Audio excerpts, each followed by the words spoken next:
क्या आपने भी सोचा है कि नवरात्रि जैसा पर्व केवल धार्मिक उत्सव ही क्यों नहीं, बल्कि एक गहरी साधना भी माना जाता है?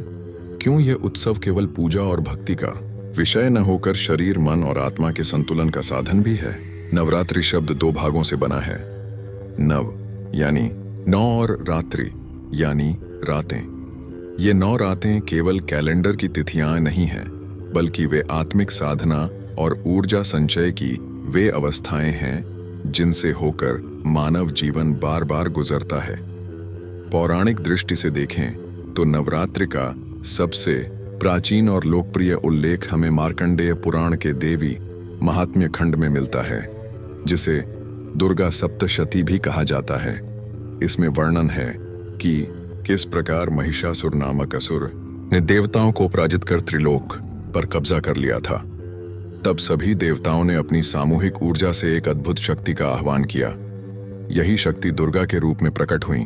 9 दिनों तक उनका महिषासुर से भीषण संग्राम चला और अंततः 10वें दिन उन्होंने उस पर विजय प्राप्त की। इसीलिए 9 दिनों को नवरात्रि और 10वें दिन को विजयादशमी कहा गया। यह केवल बाहरी युद्ध की कथा नहीं, बल्कि जीवन के भीतर चलने वाली अच्छाई और बुराई की लड़ाई का प्रतीक है। महिषासुर अज्ञान और अहंकार का प्रतीक है, जबकि देवी दुर्गा शक्ति, धर्म और ज्ञान का रूप है। यदि हम वैदिक काल की ओर देखें तो नवरात्रि शब्द सीधे रूप में भले ही न मिलता हो, परंतु शक्ति उपासना हर जगह विद्यमान है। ऋग्वेद में उषा, अदिति और पृथ्वी जैसी शक्तियों की स्तुति मिलती है। यजुर्वेद और अथर्ववेद में दुर्गा और उमा की महिमा का उल्लेख मिलता है। वैदिक ऋषियों के लिए शक्ति कोई मूर्त देवी नहीं थी, बल्कि वह ब्रह्मांड की मूल ऊर्जा थी जो सृष्टि का निर्माण, पालन और संहार करती है।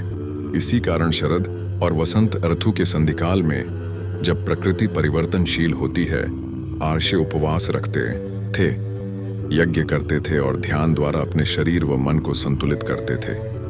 यही साधना कालांतर में नवरात्रि की नींव बनी। गुप्त काल यानी 4वीं से 6वीं शताब्दी में शक्ति उपासना पूरे भारत में व्यापक रूप से फैलने लगी। इस काल में देवी को सार्वभौम और सर्वव्यापी शक्ति के रूप में स्थापित किया गया।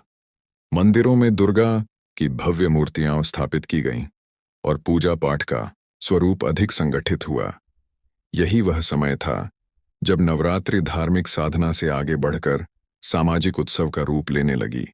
साधु संतों से लेकर आम जनता तक सभी इस पर्व का हिस्सा बनने लगे। गीत, नृत्य और सामूहिक पूजा की परंपराएं भी इसी काल में लोकप्रिय हुईं। मध्यकालीन भारत में नवरात्रि ने क्षेत्रीय विविधता अपनाई।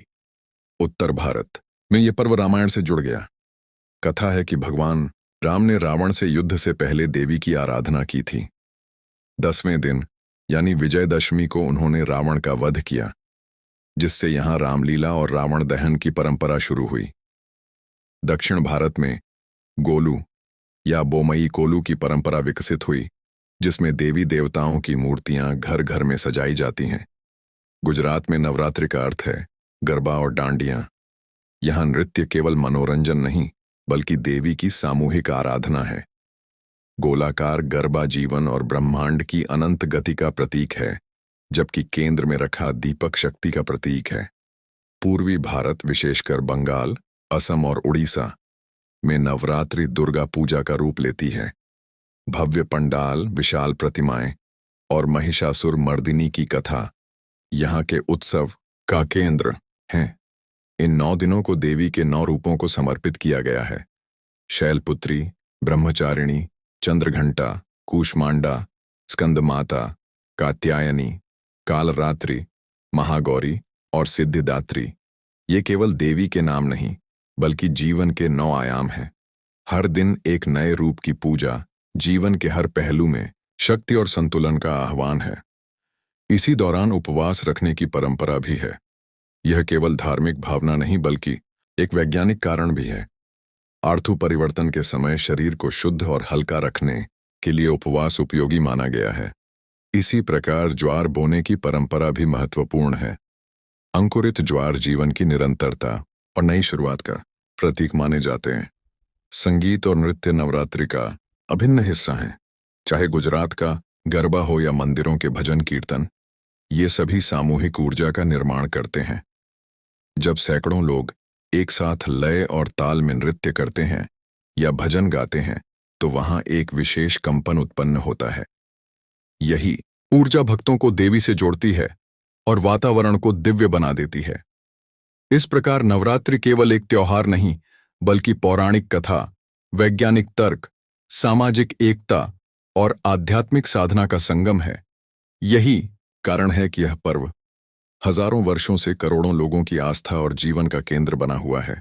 जब भी हम किसी पर्व को गहराई से समझने की कोशिश करते हैं तो पाते हैं कि उसके पीछे केवल धार्मिक भावनाएं ही नहीं बल्कि प्रकृति और विज्ञान का भी योगदान होता है। नवरात्रि भी इसका एक उत्तम उदाहरण है। यह पर्व शरद और वसंत ऋतु के संधिकाल में आता है, यानी साल के वे समय जब ऋतु परिवर्तन हो रहा होता है। वैज्ञानिक दृष्टि से यह समय हमारे शरीर और मन दोनों के लिए संवेदनशील होता है। मौसम बदलने पर प्रतिरोधक क्षमता कमजोर होती है, पाचन तंत्र पर असर पड़ता है और मन भी अस्थिर हो सकता है। ऐसे समय में उपवास और साधना केवल धार्मिक कृत्य नहीं बल्कि स्वास्थ्य और संतुलन का साधन भी बनते हैं। उपवास का महत्व नवरात्रि में सबसे अधिक है। वैज्ञानिक दृष्टि से देखें तो उपवास हमारे पाचन तंत्र को आराम देता है। फलाहार और हल्के भोजन से शरीर को डिटॉक्स करने का अवसर मिलता है।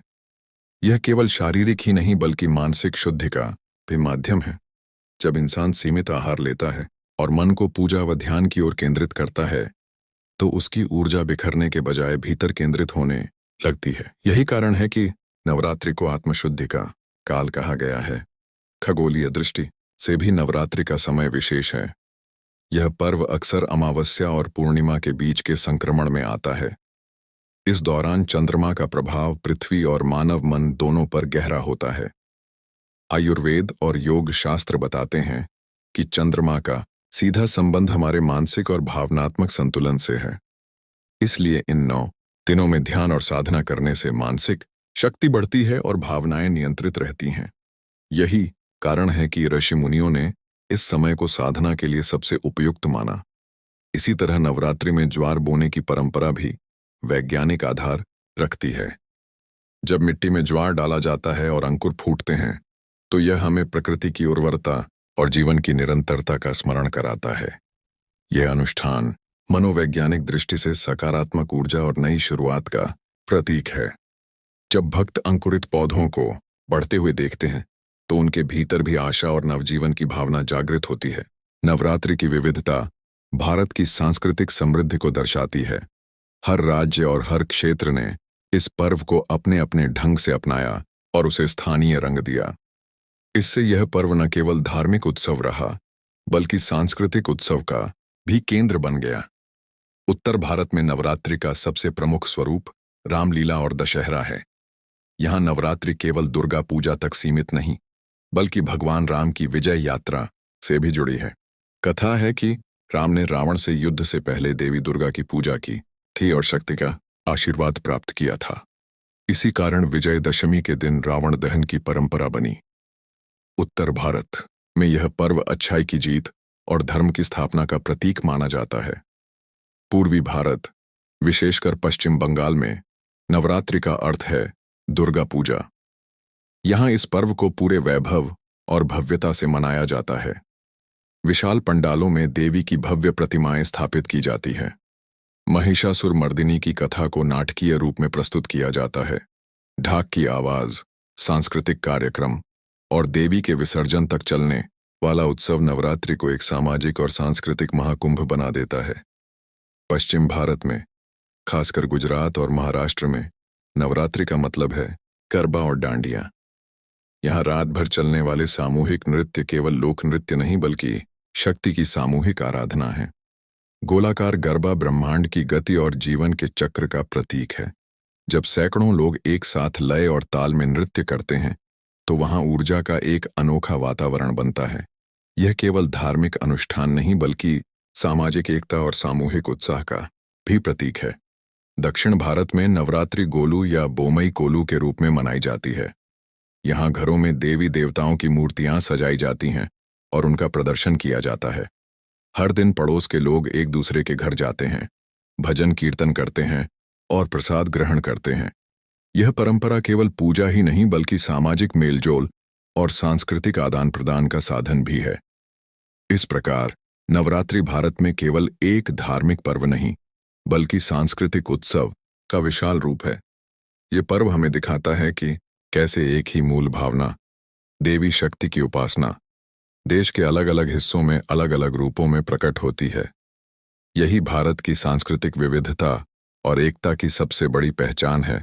नवरात्रि का सबसे गहरा पक्ष उसका आध्यात्मिक आयाम है। यदि हम सतही तौर पर देखें तो यह केवल 9 दिन की पूजा और उत्सव प्रतीत होता है, लेकिन गहराई में उतरें तो यह आत्मा और ब्रह्मांड के बीच संबंध को समझने का माध्यम है।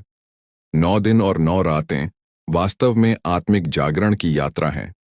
हर दिन एक नए रूप की उपासना के साथ व्यक्ति अपने भीतर की किसी न किसी शक्ति को जागृत करता है। यह साधना केवल बाहरी देवी की पूजा नहीं बल्कि भीतर बैठी शक्ति को पहचानने और उसे प्रकट करने का अभ्यास है। योग और ध्यान के दृष्टिकोण से नवरात्रि का गहरा संबंध हमारे नवद्वार और सप्त चक्रों से भी है। मानव शरीर में 7 प्रमुख ऊर्जा केंद्र यानी चक्र माने गए हैं। हर दिन देवी का एक रूप इन चक्रों में से किसी न किसी को जागृत करने का प्रतीक है। जैसे शैलपुत्री मूलाधार चक्र से जुड़ी है, जो स्थिरता और आधार का प्रतीक है। ब्रह्मचारिणी स्वादिष्ठान चक्र से जुड़ी है, जो संयम और तपस्या का केंद्र है। इसी तरह धीरे धीरे साधना ऊपर उठती है और 9वें दिन सिद्धिदात्री तक पहुंचते पहुंचते सहस्रार चक्र जागृत होता है। इस प्रक्रिया से साधक अपनी सुप्त शक्तियों को पहचानता है और आत्मा के गहन स्तर तक पहुंचने का मार्ग प्राप्त करता है। नवरात्रि में रात्रियों का विशेष महत्व है। दिन प्रकाश का प्रतीक है, बाहरी गतिविधि और क्रियाशीलता का, जबकि रात अंधकार और शांति का प्रतीक है, ध्यान और आत्मचिंतन का। जब भक्त 9 रातों तक साधना करता है तो वास्तव में वह अपने भीतर के अंधकार को प्रकाश में बदलने की प्रक्रिया से गुजरता है। यही कारण है कि इन दिनों में ध्यान, जप और साधना को विशेष महत्व दिया गया है। इसके अलावा नवरात्रि हमें त्याग और संयम का अभ्यास कराती है। उपवास केवल आहार नियंत्रण नहीं बल्कि इच्छाओं और विकारों पर नियंत्रण का प्रतीक है। जब मनुष्य भोजन की सबसे बड़ी इच्छा को नियंत्रित कर सकता है तो वह अन्य इच्छाओं को भी साध सकता है। यही कारण है कि नवरात्रि को आत्मसंयम का पर्व कहा गया है। आज के आधुनिक जीवन में नवरात्रि की प्रासंगिकता और भी बढ़ जाती है। जिस युग में मनुष्य तनाव, असंतुलन और भागदौड़ से भरा हुआ है, उसमें ऐसे पर्व मानसिक शांति और आध्यात्मिक संतुलन के स्रोत बनते हैं। नवरात्रि हमें याद दिलाती है कि जीवन केवल भौतिक उपलब्धियों तक सीमित नहीं बल्कि आत्मा की शुद्धि और आंतरिक शक्ति के जागरण का भी नाम है। नवरात्रि का सांस्कृतिक पक्ष भी आधुनिक समाज के लिए अत्यंत उपयोगी है। यह पर्व सामूहिकता और सामाजिक मेलजोल का माध्यम है। जब लोग मिलकर गरबा करते हैं, भजन कीर्तन गाते हैं या रामलीला देखते हैं तो उनमें एकता और अपनापन की भावना प्रबल होती है। ऐसे समय में समाज वर्ग, जाति और भेदभाव से ऊपर उठकर एक ही ऊर्जा में बंध जाता है। नवरात्रि हमें यह भी सिखाती है कि हर युद्ध केवल बाहर नहीं, भीतर भी होता है। जिस तरह देवी ने महिषासुर का वध किया, उसी तरह हमें अपने भीतर के अज्ञान, आलस्य, लोभ और अहंकार जैसे महिषासुरों को भी हराना है। यह पर्व हमें आत्मनिरीक्षण का अवसर देता है। हम कहाँ खड़े हैं, हमारे जीवन में कौन सी शक्तियां प्रबल हैं और किन नकारात्मकताओं को हमें पराजित करना है। इसके अलावा नवरात्रि का स्वास्थ्य और जीवन शैली पर भी सकारात्मक प्रभाव है। जब लोग उपवास करते हैं तो वे न केवल शरीर को शुद्ध करते हैं बल्कि मानसिक अनुशासन भी विकसित करते हैं। ध्यान और जप जैसी साधनाएं तनाव कम करती हैं और जीवन को संतुलित बनाती हैं। आधुनिक विज्ञान भी अब यह मानने लगा है कि उपवास और ध्यान का स्वास्थ्य पर अद्भुत प्रभाव पड़ता है। अंततः नवरात्रि हमें यह संदेश देती है कि शक्ति केवल बाहरी पूजा में नहीं बल्कि हर इंसान के भीतर विद्यमान है। यह शक्ति तब जागृत होती है जब हम अपने भीतर संतुलन, अनुशासन और श्रद्धा लाते हैं। यही कारण है कि नवरात्रि केवल एक पर्व नहीं बल्कि आत्मा से परमात्मा तक की यात्रा है। यह हमें बार बार याद दिलाती है कि जिस शक्ति की हम बाहर पूजा करते हैं वही शक्ति हमारे भीतर भी है।